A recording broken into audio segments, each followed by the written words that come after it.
Welcome back everyone. আশা করি প্রত্যেকে ভালো আছো। আজকে আমি তোমাদের সাথে আলোচনা করতে চলেছি এডিটোরিয়াল লেটার নিয়ে। তো এডিটোরিয়াল লেটারের ডিরেক্ট টপিকে যাওয়ার আগে আমরা জেনে নেব যে এডিটোরিয়াল লেটার কেন এতটা গুরুত্বপূর্ণ। একটা সময় ছিল যখন সংবাদপত্রই ছিল একমাত্র মাধ্যম যা কিনা মানুষের কাছে অন্য জায়গার মানুষের খবর পৌঁছে দিত। তখন না ছিল এরকম ইন্টারনেট, না ছিল সোশ্যাল মিডিয়া, কোনো কিছুই ছিল না, ইলেকট্রনিক মিডিয়াও ততটা ছিল না। সুতরাং মানুষ ভয়েস রেইজ করতে হলে কোনো ব্যাপারে, কোনো বিষয়ে বিক্ষোভ জানাতে হলে বা কোনো বিষয়ে আপত্তি জানাতে গেলে, কোথাওকার সিরিয়াস কন্ডিশন ডেসক্রাইব করতে গেলে তবে সংবাদপত্রের এডিটরকে চিঠি লিখত এবং সেই সংবাদপত্রের মাধ্যমে বাকি মানুষদের কাছে, ইভেন হায়ার অথরিটির কাছেও সেই বিষয়টি পৌঁছে যেত। তো editorial letter is one type of formal letter. তো দেখো টপিকগুলো কীরকম হয় এডিটোরিয়াল লেটারের। আমি তোমাদের সামনে একটা টপিক এনেছি, write a letter to the editor of an English daily about the dangerous condition of a bridge in your locality. তোমার অঞ্চলে যে একটি ব্রিজ আছে সেইখানটার কন্ডিশন খুব খারাপ, খুব ডেঞ্জারাস। তো সেইটা জানিয়ে তুমি এডিটরকে চিঠি লিখবে। কেন তুমি এডিটরকে চিঠি লিখবে? কেননা সেই এস্টিমড সংবাদপত্রের মাধ্যমে যেন খবরটি চতুর্দিকে ছড়িয়ে যায় যে এই লোকালিটির ব্রিজের কন্ডিশন খুব ডেঞ্জারাস বা খুব লাইফ থ্রেটেনিং কন্ডিশন। তো নিউজ পেপারের এডিটরকে তুমি রিকোয়েস্ট করবে যেন তিনি আরও অনেক খবরের মাঝখান থেকে তোমার খবরটি বেছে নেন এবং তাকে বা তোমার খবরটিকে নিজের সংবাদপত্রে জায়গা করে দেন। তো সমস্ত রকম লেটারের মতোই এডিটোরিয়াল লেটারেরও একটি ফরম্যাট আছে। ফরম্যাটটি কীরকম দেখো, টপিকটা ভালো করে বুঝে নাও যে dangerous condition of a bridge in your locality. তো ফরম্যাটটি কীরকম সেদিকে আমরা যাব এবার। ফরম্যাট হচ্ছে টু এর পরে কিন্তু কোনো কমা নেই, টু দ্য এডিটর, এর পরে আছে কমা, ঠিক আছে। এবার সংবাদপত্রের নাম দ্য স্টেটসম্যান, ওকে। তার ঠিকানা 4 চৌরঙ্গি রোড, আবার একটি কমা, কলকাতা 7,01,000, এবার full stop, okay. To the editor, সম্পাদক সমীপে যেটাকে বাংলায় বলা হয়, নিউজ পেপারের নাম, নিউজ পেপারের অফিসের ঠিকানা এবং তার পিন। এবার ঠিক মাঝ বরাবর লিখব সাবজেক্ট, SUB, কি বিষয়ে আমি এডিটরকে চিঠিটা লিখছি। দেখো তোমার যে কোনো ফর্মাল লেটারের ক্ষেত্রে সাবজেক্ট একটা খুব ভাইটাল রোল প্লে করে। কেননা যারা খুব ব্যস্ত মানুষ তারা তোমার পুরো চিঠিটা যদি খুঁটিয়ে পড়তে না পারেন সেক্ষেত্রে এই সাবজেক্ট দেখে তারা ডিসাইড করেন যে weather to give your letter some time, যে তোমার চিঠিকে কিছু সময় দেওয়া যায় কি না। তো সাবজেক্ট কি? লাইফ থ্রেটেনিং কন্ডিশন,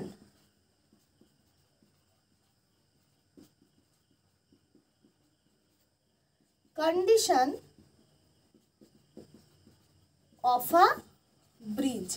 যারা লাইফ থ্রেটেনিং লিখতে পারবে না কোনো অসুবিধার কিছু নেই, তোমরা ডেঞ্জারাস কন্ডিশন লিখবে, ওকে। এইবারে এখানেও কিন্তু সাবজেক্ট শেষ হলো, full stop.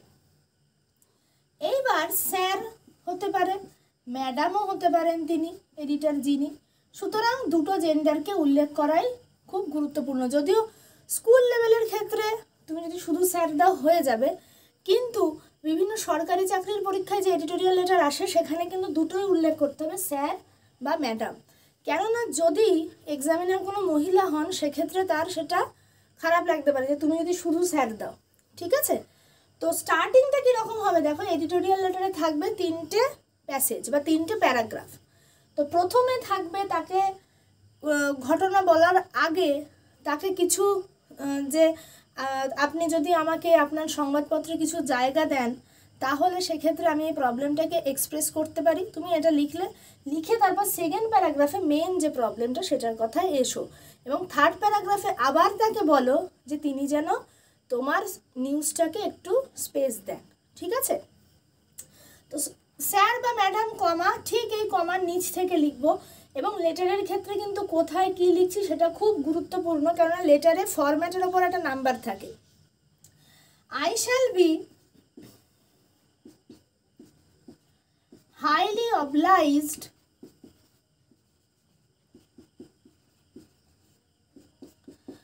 if you kindly allow me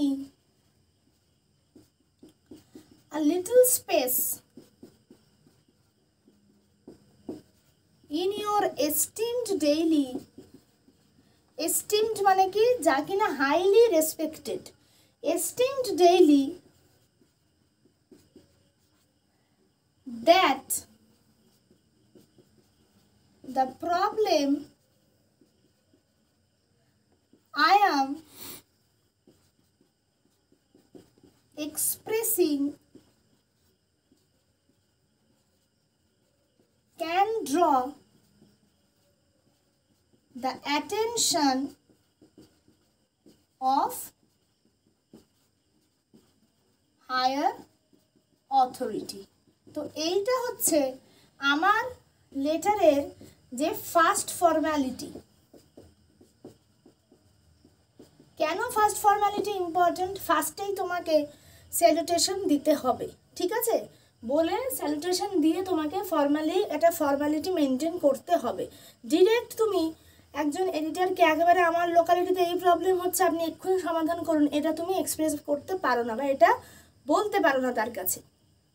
তো আমি খুব বাধিত হব যদি আপনি আপনার ভীষণ জনপ্রিয় সংবাদপত্রে আমাকে সামান্য জায়গা দেন, যাতে করে কিনা এই যে সমস্যাটা আমি এক্সপ্রেস করছি, প্রকাশ করছি, এটা হায়ার অথরিটির দৃষ্টি আকর্ষণ করতে পারে। এই গেল আমার প্রথম ফর্ম্যালিটির প্যারাগ্রাফ, এইটা আমাকে সর্বক্ষেত্রে লিখতেই হবে, ঠিক আছে? স্টার দিয়ে দিলাম। এবার প্যারা চেঞ্জ হয়ে মেন যে বিষয়বস্তু, সাবস্ট্যান্স, সেদিকে যাবে। আমার চিঠির বিষয়বস্তু এবার আমি লিখব যে কেন আমি তাকে এই চিঠিটি লিখছি। দেখো, since some years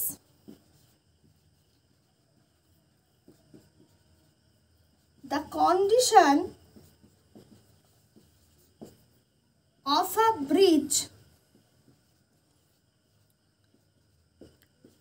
in our locality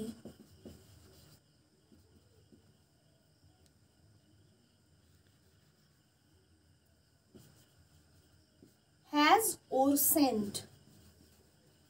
আমাদের লোকালিটিতে একটি ব্রিজ আছে, তার অবস্থা অনেক অবনতি ঘটেছে।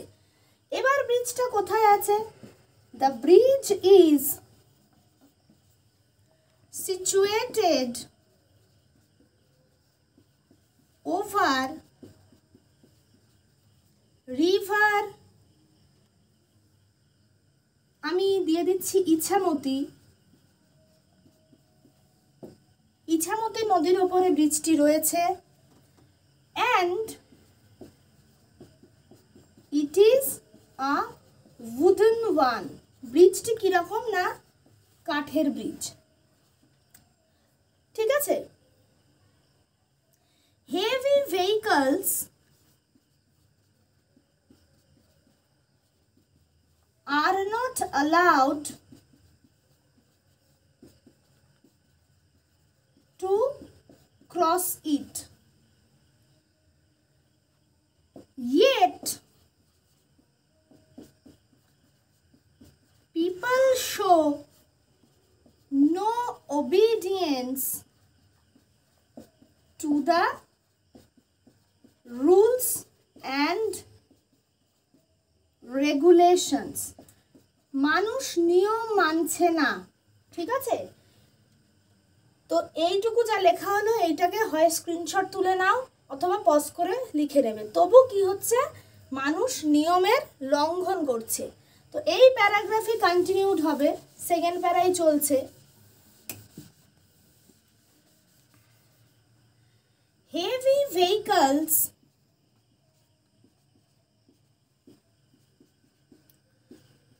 are regularly crossing it.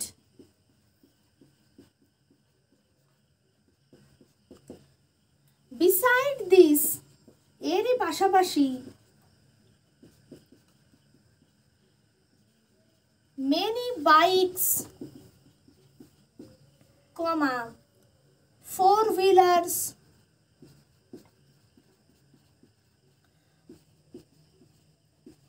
are using it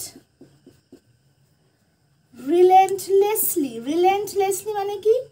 নিরন্তরভাবে এই ব্রিজটাকে ব্যবহার করে যাচ্ছে।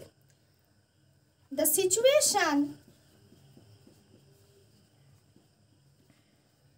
is so grave that, পরিস্থিতি এতটাই ভয়াবহ যে, so grave that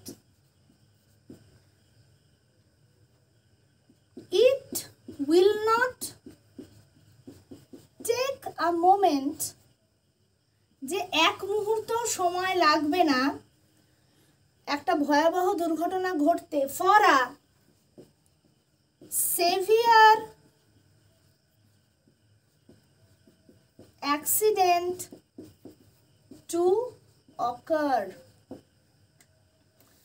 ঠিক আছে, পরিস্থিতি এতটাই খারাপের দিকে যাচ্ছে যে সেভিয়ার অ্যাক্সিডেন্ট হতে বেশি সময় লাগবে না। ওকে, it will certainly cause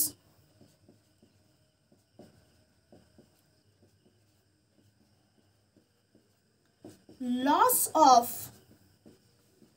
many innocent lives, বহু নিরপরাধ প্রাণ চলে যাবে।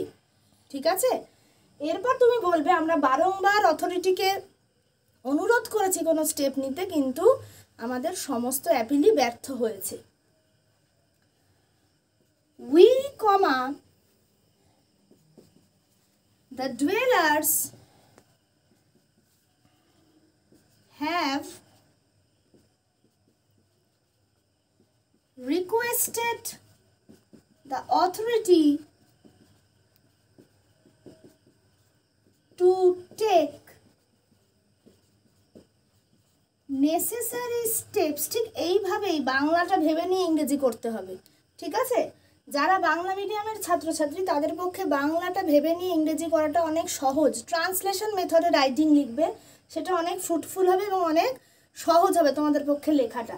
তো we the dwellers have requested the authority to take necessary steps, but all our appeals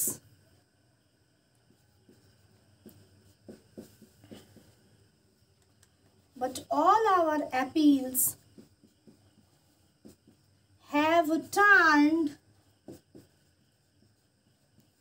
to be fruitless.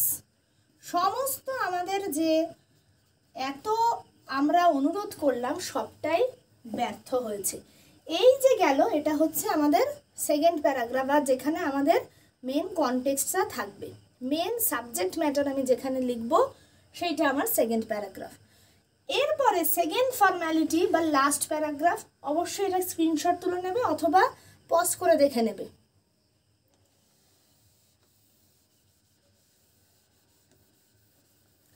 Last প্যারাগ্রাফে বলবো, সুতরাং এটা ভীষণভাবে গুরুত্বপূর্ণ যে যেন এই প্রবলেমটা একটা সমাধান পায়।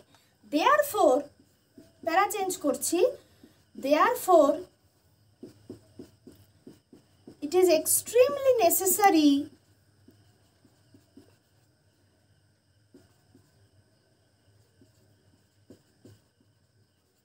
that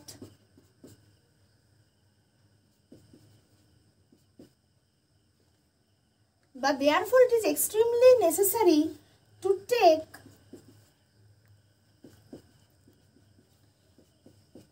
proper strict actions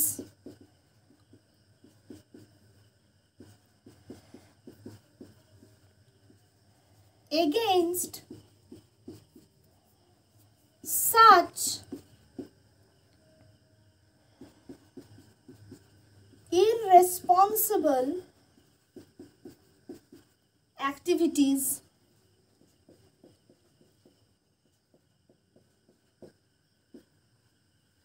hence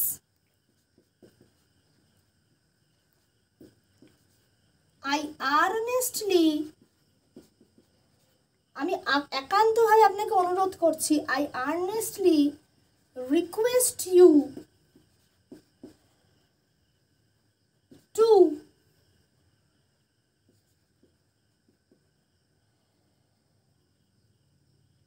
publish this news that this severe situation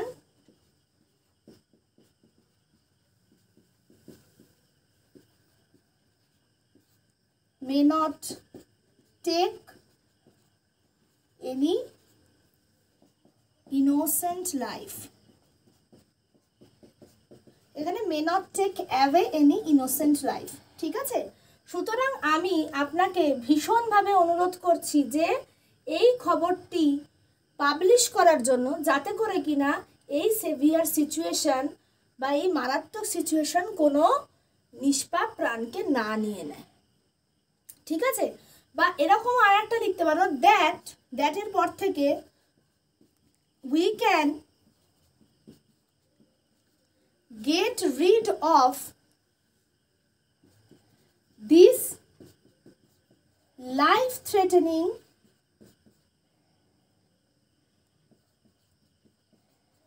condition.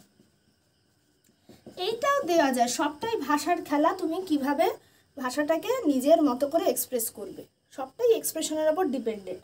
তো এইখানে আমার এডিটোরিয়াল এটা শেষ হচ্ছে। ঠিক তার পরের লাইনে যাব, একদম ডান হাতে কি করব, yours faithfully, অথবা এর পরিবর্তে তোমরা সিনসিয়ারলিও ইউজ করতে পারো, yours faithfully দিয়ে যে যা নাম দেবে, ওকে? বা your name, XYZ না দিয়ে your name। এবার এই পাশে আসবে ডেট। যদি আমি এই চিঠিটি যেদিনে তোমাদের সামনে চিঠির ক্লাসটি নিচ্ছি সেই দিনকার ডেট দিই, তাহলে কি হবে, 8th April 2024, নিচে লিখে দাও কলকাতা বা বনগাঁও, যা খুশি তোমার ঠিকানা যেটা সেটাই লিখে দেবে। তো আশা করি বুঝতে পেরেছো, প্রত্যেকে এই প্যাটার্ন ফলো করে তোমরা এডিটোরিয়াল লেটার লিখতে পারবে। এবং প্রতি ক্ষেত্রে চিঠির প্রথম এবং তৃতীয় প্যারাগ্রাফ কিন্তু একই রকমের থাকবে। যদি না কোনো লাইফ থ্রেটেনিং সিচুয়েশন না থাকে, তবে এটাকে একটু চেঞ্জ করে দেওয়া যেতে পারে, ঠিক আছে? অবশ্যই দেওয়া উচিত সেক্ষেত্রে। এই জায়গাটা we can get rid of this life threatening condition, এটুকু শুধু চেঞ্জ হবে। বাকি আমার যে প্রথম প্যারাগ্রাফ, যে তৃতীয় প্যারাগ্রাফের যে অ্যাপ্রোচ সেম থাকবে, এবং যা যা আমার ম্যাটার, সাবজেক্ট ম্যাটার, সেইটা আমার থাকবে সেকেন্ড প্যারাগ্রাফে। অর্থাৎ চিঠি ভেদে, চিঠির রকম ভেদে শুধু সেকেন্ড প্যারাগ্রাফটাই চেঞ্জ হবে। তো আশা করি ক্লাসটি প্রত্যেকের জন্য খুব উপকারী হবে। সকলে ভালো থেকো। এবং এবছর মানে 2025-এ যারা মাধ্যমিক দিতে চলেছ তাদের জন্য কিন্তু editorial letter very very very important. সকলে ভালো করে প্র্যাকটিস করো, চ্যানেলটিকে আরও ছেলেমেয়েদের মধ্যে ছড়িয়ে দাও, যাতে করে কিনা প্রত্যেকে এই চ্যানেল থেকে উপকৃত হতে পারে। ফ্রিতে স্টাডি ম্যাটেরিয়াল ভালো মানের পেতে গেলে অবশ্যই চ্যানেলটির সাথে যুক্ত থেকো। সকলে ভালো থেকো, টাটা।